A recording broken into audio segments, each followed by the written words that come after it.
Gandhi will be deliver speech. I invite Priyanka ji.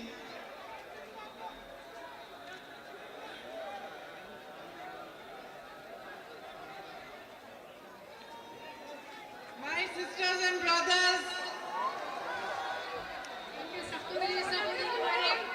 thank you more than ever for all the love you have given me. എനിക്ക് നൽകുന്ന സ്നേഹത്തിന് എല്ലാറ്റിനും ഉപരിയായി എനിക്ക് നൽകുന്ന സ്നേഹത്തിന് ഞാൻ നിങ്ങളോട് നന്ദി പറയുന്നു. I arrived here this morning and all through until I have reached here this meeting. Can't hear? കേൾക്കാൻ പറ്റുന്നില്ലേ? Can't hear?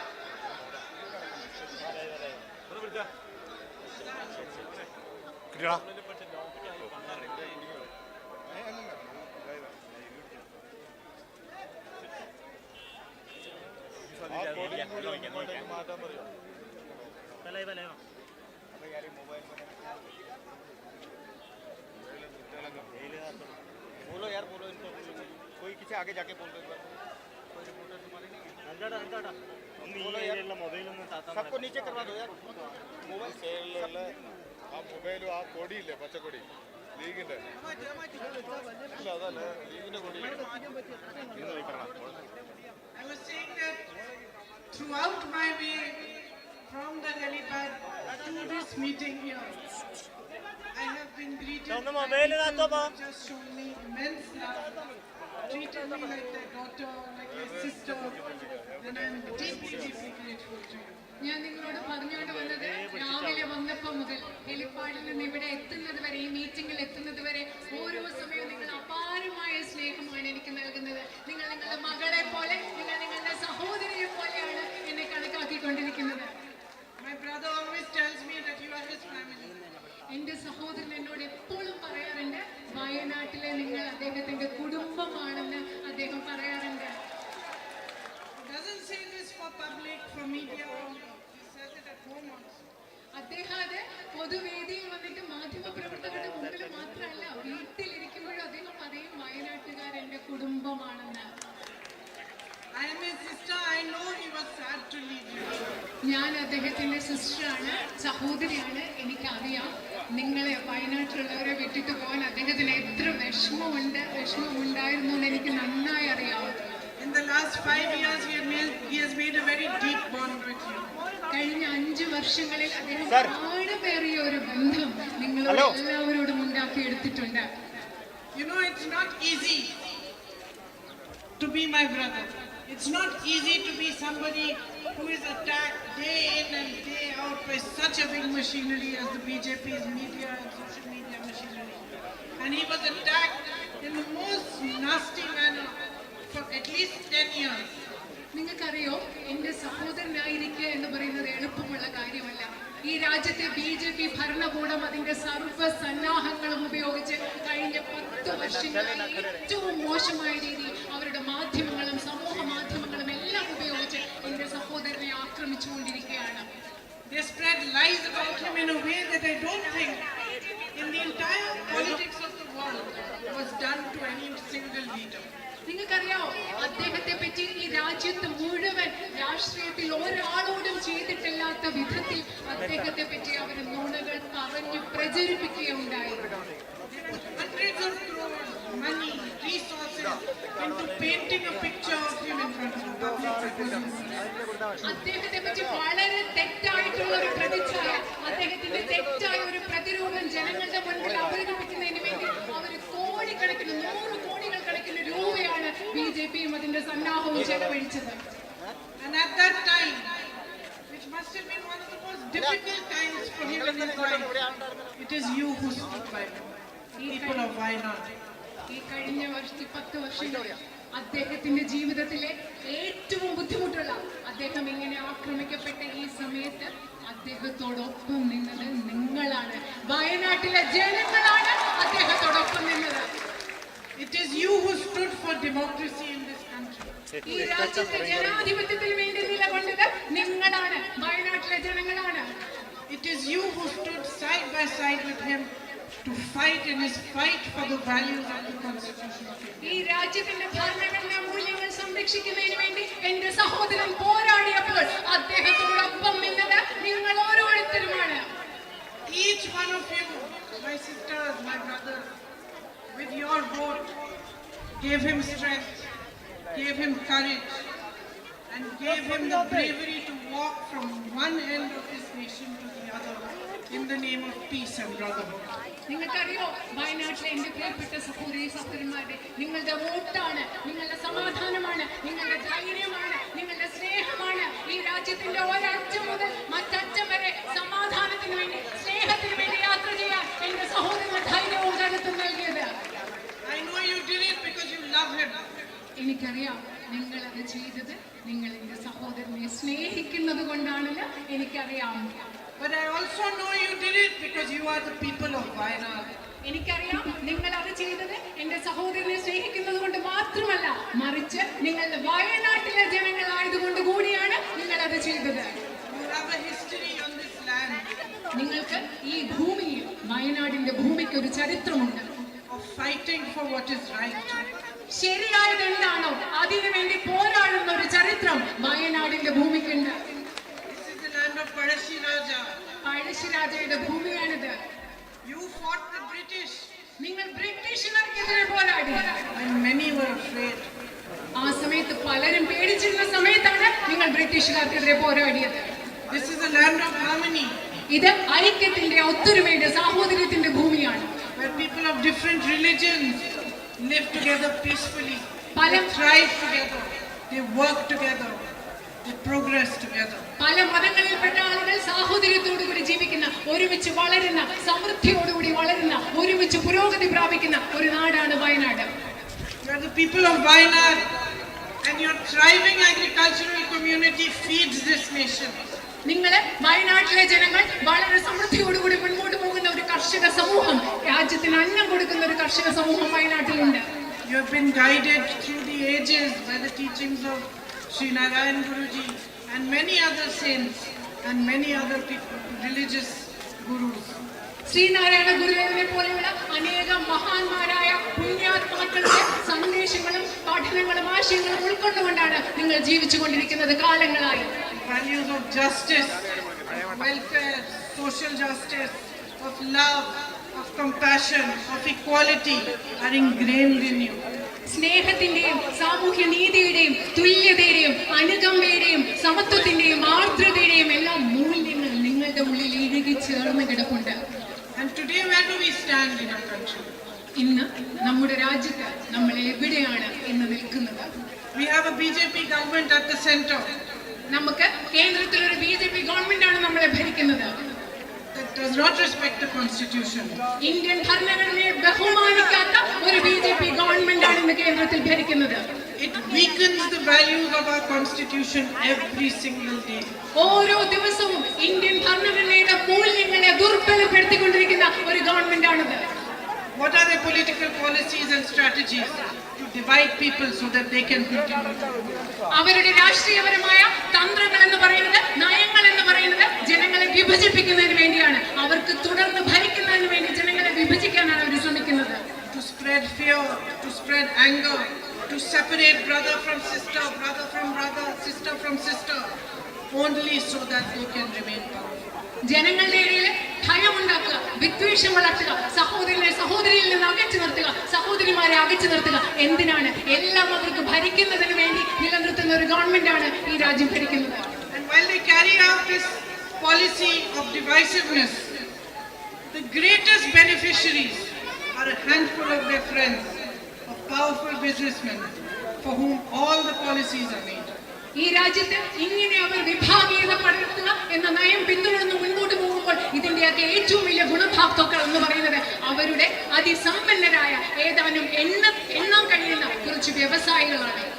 Wherever there is something that belongs to the people, it is taken and it is handed to these 3 or 4 people.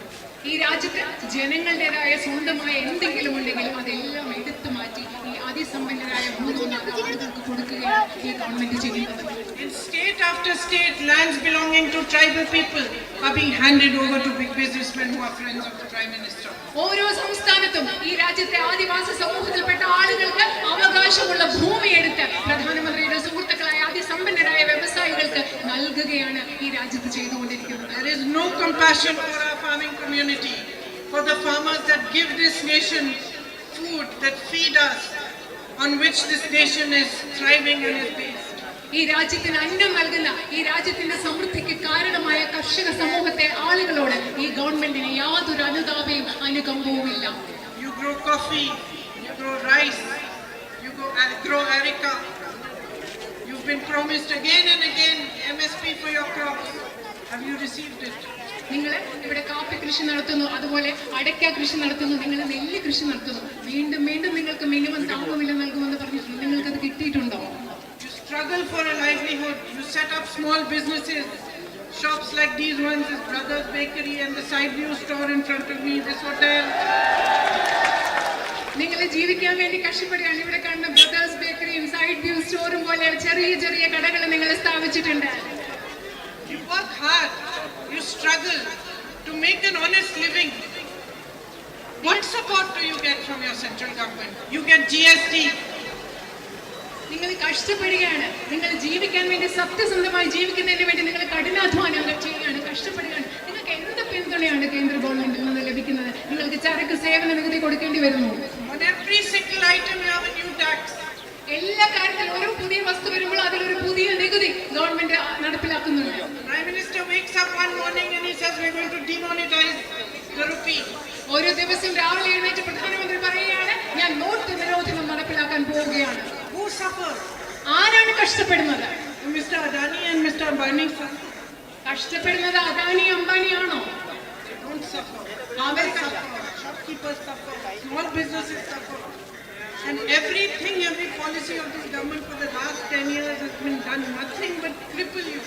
അത് നിങ്ങൾക്കറിയാം, അദാനി അംബാനിയല്ല കഷ്ടപ്പെടുന്നത്, നിങ്ങളാണ് കഷ്ടപ്പെടുന്നത്. ഇവിടുത്തെ ചെറിയ കച്ചവടക്കാരാണ് കഷ്ടപ്പെടുന്നത്. ഇങ്ങനത്തെ ചെറിയ കട നടത്തുന്ന ആളുകളാണ്. കഴിഞ്ഞ 10 വർഷങ്ങളായി ഈ ഗവൺമെന്റിന്റെ എല്ലാ നയപരിപാടികളും സാധാരണക്കാരെ ബുദ്ധിമുട്ടിലാഴ്ത്തുന്നത്, സാധാരണക്കാരെ ബുദ്ധിമുട്ടിക്കുന്നതുമാണ്. My sisters are all here. I know what difficulties they face because of price rise.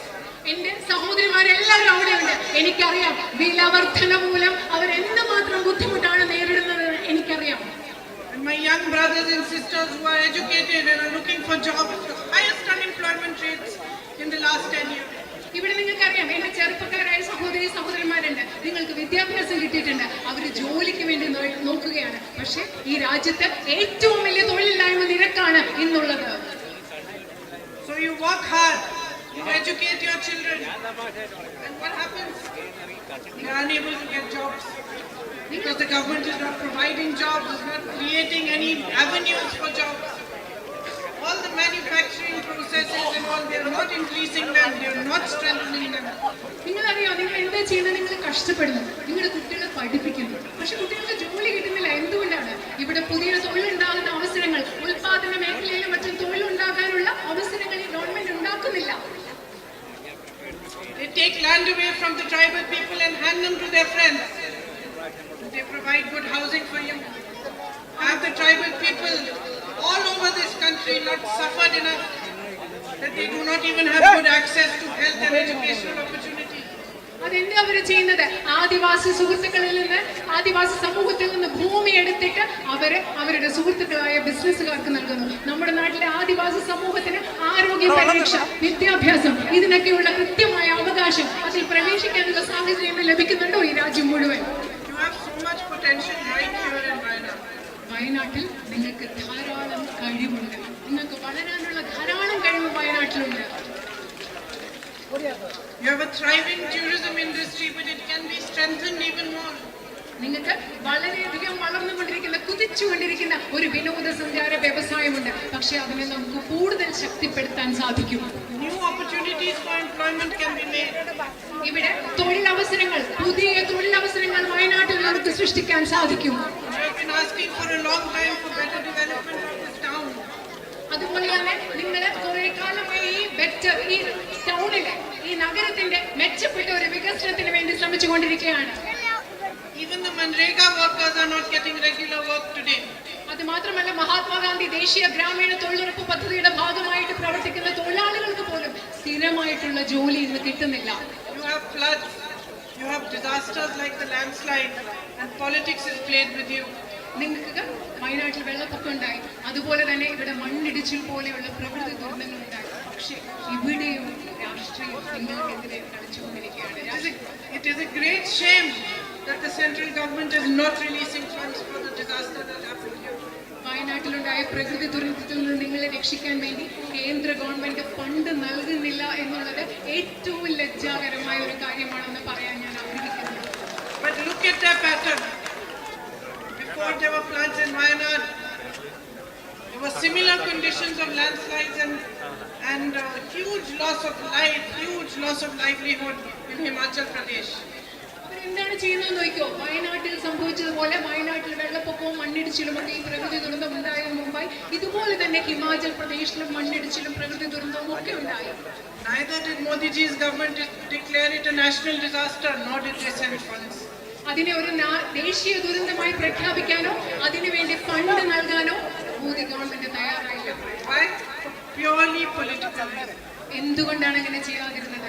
തീർത്തും രാഷ്ട്രീയമായ കാരണങ്ങൾ കൊണ്ട് മാത്രമാണ് അങ്ങനെ ചെയ്യാതിരുന്നത്. The same thing has happened here. അതേ കാര്യം തന്നെയാണ് ഇന്ന് വയനാട്ടിലും സംഭവിച്ചുകൊണ്ടിരിക്കുന്നത്.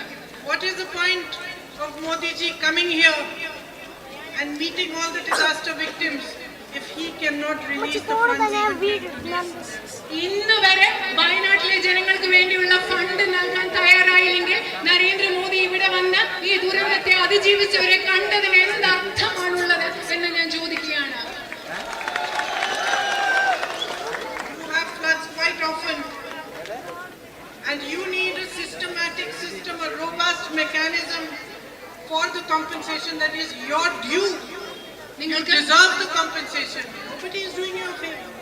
It is your money, it is your due. When a disaster strikes you, it is your right that you should be compensated. നിങ്ങൾക്ക് ഇവിടെ വെള്ളപ്പൊക്കം ഉണ്ടാവുന്നു, പ്രകൃതി ദുരിതങ്ങൾ ഉണ്ടാവുന്നു, നിങ്ങൾക്ക് നഷ്ടപരിഹാരം കിട്ടുക എന്നുള്ളത് നിങ്ങളുടെ അവകാശമാണ്. നിങ്ങളത് അർഹിക്കുന്നുണ്ട്. അത് നൽകുന്നതിലൂടെ നിങ്ങൾക്ക് ആരും ഒരു ഔദാര്യം നൽകുകയല്ല. നിങ്ങൾക്ക് ഇവിടെ പ്രകൃതി ദുരന്തങ്ങൾ ഉണ്ടാകുമ്പോൾ നിങ്ങൾക്ക് നഷ്ടപരിഹാരം ലഭിക്കുന്നതിന് വേണ്ടി സക്രിയമായ ഒരു വ്യവസ്ഥ, സംവിധാനം ഇവിടെ ഉണ്ടാകേണ്ടത് അത്യാവശ്യമാണ്. I know one of your biggest issues here is the man-animal conflict. എനിക്കറിയാം വയനാട്ടിൽ നിങ്ങളുടെ പ്രധാനപ്പെട്ട ഒരു പ്രശ്നം എന്ന് പറയുന്നത് മനുഷ്യ വന്യജീവി സംഘർഷമാണ്. And I think we should all work hard to find a good solution for it. So that even your environment is preserved, at the same time your life is very important. Human life is most important and needs to be preserved.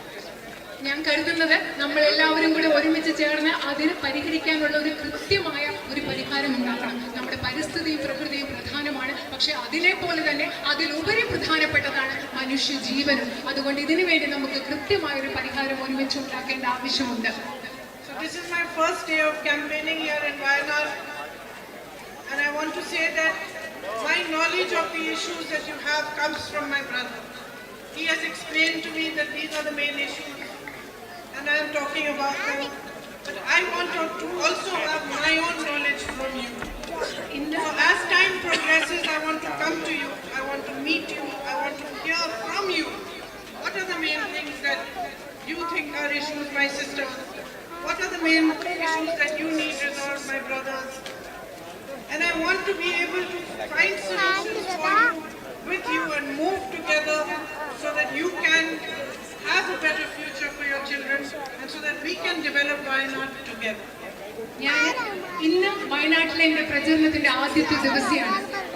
വയനാട്ടിലെ പ്രശ്നങ്ങളെ കുറിച്ച് എൻ്റെ അറിവെന്ന് പറയുന്നത് എൻ്റെ സഹോദരൻ എനിക്ക് പറഞ്ഞു നൽകിയതാണ്. അതിനെക്കുറിച്ചാണ് ഞാൻ നിങ്ങളോട് സംസാരിക്കുന്നത്. പക്ഷേ സമയം കടന്നു പോകുമ്പോൾ, മുമ്പോട്ട് പോകുമ്പോൾ എനിക്ക് നിങ്ങളെ ഓരോരുത്തരെയും വന്ന് കണ്ട് സംസാരിച്ച് നിങ്ങളുടെ പ്രശ്നങ്ങൾ എന്താണെന്ന് മനസ്സിലാക്കി നമ്മൾ ഒരുമിച്ച് അതിന് പരിഹാരമുണ്ടാക്കി മുൻപോട്ട് പോകും. സഹോദരിമാരുടെ പ്രശ്നങ്ങൾ പരിഹരിക്കുന്നതിന്, നിങ്ങൾക്ക് മനോഹരമായ ഒരു ഭാവി ഉണ്ടാക്കുന്നതിന് നമുക്ക് ഒരുമിച്ച് പരിശ്രമിച്ച് വയനാടിനെ ഏറെ മെച്ചപ്പെട്ട ഒരു സ്ഥലമായി മുൻപോട്ട് കൊണ്ടുപോകും. While I was coming here, some people stopped me and I asked them, what is your biggest concern? And they said that the biggest concern is the medical college. That while there is a board there declaring that there is a medical college, no facilities have been given. ഞാൻ ഇങ്ങോട്ട് വരുമ്പോൾ എന്നെ വഴിയിൽ 2-3 പേര് പിടിച്ചു നിർത്തിയപ്പോൾ ഞാൻ അവരോട് ചോദിച്ചു, നിങ്ങളുടെ ഏറ്റവും വലിയ ഉത്കണ്ഠ എന്താ, ഏറ്റവും വലിയ പ്രശ്നം എന്താ? അവർ പറഞ്ഞു മെഡിക്കൽ കോളേജ്. ഇവിടെ മെഡിക്കൽ കോളേജ് എന്നൊരു ബോർഡുണ്ട്, പക്ഷെ മെഡിക്കൽ കോളേജ് ഒരു സംവിധാനവും ഇല്ല. work together towards. These are your fights, but they are my fights also today. And I would like to stand shoulder to shoulder with you and fight for your rights. Raise your voice in Parliament on any platform that I can, so that these issues should be resolved. ഈ പ്രശ്നങ്ങൾക്ക് വേണ്ടിയാണ് നമ്മൾ പരിഹരിക്കേണ്ടത്. ഈ പ്രശ്നങ്ങൾക്ക് വേണ്ടിയാണ് നിങ്ങൾ ഇന്ന് പോരാടിക്കൊണ്ടിരിക്കുന്നത്. പക്ഷേ ഇന്ന് നിങ്ങളുടെ പോരാട്ടം എന്ന് പറയുന്നത് എന്റെയും കൂടി പോരാട്ടമാണ്. നിങ്ങളുടെ പ്രശ്നങ്ങൾക്ക് വേണ്ടി ഞാൻ ഇന്ത്യൻ പാർലമെന്റിൽ പൊരുതും. നിങ്ങളുടെ ശബ്ദമായി നിങ്ങൾക്ക് വേണ്ടി എന്റെ ശബ്ദം ഉയർത്തും. ഏതൊക്കെ വേദികളിൽ സാധ്യമാണോ അവിടെയെല്ലാം നിങ്ങളുടെ പ്രശ്നങ്ങൾ പരിഹരിക്കുന്നതിന് വേണ്ടി ഞാൻ എന്റെ ശബ്ദം ഉയർത്തും. You have given my brothers so much love and affection. I consider it my responsibility to keep the bond between you and him strong and to strengthen it even more. എനിക്ക് എന്റെ സഹോദരനും നിങ്ങളുമായിട്ടുള്ള ബന്ധം അറിയാം. എനിക്ക് നിങ്ങളോട് ഉത്തരവാദിത്തം അറിയാം. ഞാൻ അദ്ദേഹവും നിങ്ങളുമായിട്ടുള്ള ബന്ധം കൂടുതൽ ശക്തിപ്പെടുത്തുന്നതും ആഴത്തിൽ വരുത്തുന്നതിനുമായിട്ടുള്ള എന്റെ പ്രവർത്തനം ഉണ്ടായിരിക്കും. അത് നിർവഹിക്കേണ്ടത് എന്റെ ഉത്തരവാദിത്തമാണെന്ന് ഞാൻ കരുതുന്നു. Today some journalists came and each one was asking me, how many votes do you think you will win by? How many votes are you expecting? I said to them, and I am saying to you, that for me, a vote you cast is not a number for my ego to become big. You know, I won by so many votes. It's not. For me, every vote you cast is my duty. It's a sense of responsibility. It's a symbol of what you expect from me. It's not a symbol of what I expect from you. It's a symbol of what you expect from me. And it's a symbol that you expect from me, that I discharge my duty to you. I discharge my responsibility to you first and foremost above everything. ഇന്ന് ഞാൻ വരുമ്പോൾ കുറച്ച് പത്രപ്രവർത്തകർ എന്നോട് ചോദിക്കായിരുന്നു, എത്ര വോട്ടാണ് നിങ്ങൾ പ്രതീക്ഷിക്കുന്നത്, എത്ര ലക്ഷം വോട്ടാണ് പ്രതീക്ഷിക്കുന്നത്. ഞാൻ അതൊന്നുമല്ല പ്രതീക്ഷിക്കുന്നത്. എന്നെ സംബന്ധിച്ചിടത്തോളം നിങ്ങൾ ചെയ്യുന്ന ഒരു വോട്ടും എനിക്ക് നിങ്ങളോടുള്ള ഉത്തരവാദിത്വത്തിന്റെ പ്രതീകമാണ്. ഞാൻ നിങ്ങൾക്ക് വേണ്ടി എന്ത് ചെയ്യണമോ അതിന്റെ പ്രതീകമാണ് നിങ്ങൾ എനിക്ക് നൽകുന്ന ഓരോ വോട്ടും. അത് എന്റെ ഈഗോ, എന്റെ ചിന്ത, ഞാൻ എന്ന ഭാവത്തെ വളർത്താനുള്ളതല്ല, മറിച്ച് നിങ്ങളോട് നിങ്ങളുടെ കടമ ഉത്തരവാദിത്വം ചെയ്യാൻ എന്നെ ഓർമ്മിപ്പിക്കുന്നതാണ് നിങ്ങൾ ചെയ്യുന്ന ഓരോ വോട്ടും.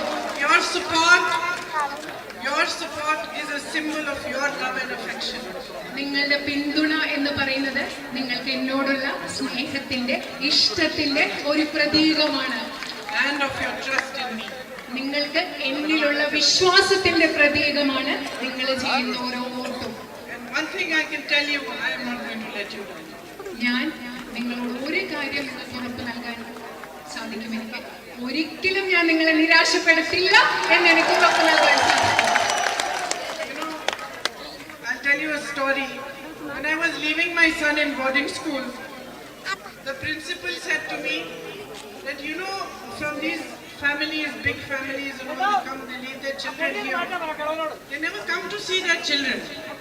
So we just want to tell you that at least once in 4 months you must come and see your son. ഞാൻ നിങ്ങളോട് ഒരു കഥ പറയാം.